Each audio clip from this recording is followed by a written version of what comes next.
You might be confused about something I said in my most recent video. I said we don't want to hit the ball to center field, and I want to explain why. So this right here is every hit that a kid named Levi has in the last year. It's over 15,000 fair balls. So this is every hit. We've removed the outs, and what you're gonna see is this Under Armour spray chart that I talk about, where it's in front of the outfielders, between the outfielders, and then over the outfielders' heads. We're not talking about left and right field, so I'm gonna remove those. And HitTrax is an unbelievable tool. If you really know how to use it, you can show hitters so many things. Now I've removed everything from right field and everything from left field, but I still haven't put the outs in.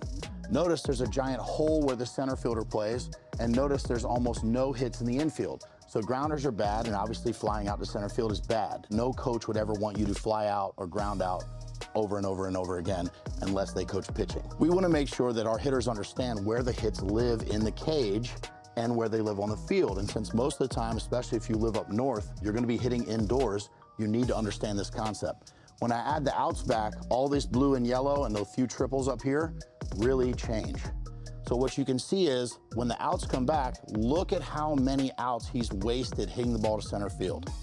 So just by removing the outs, you can see this giant hole where all his hits go to die.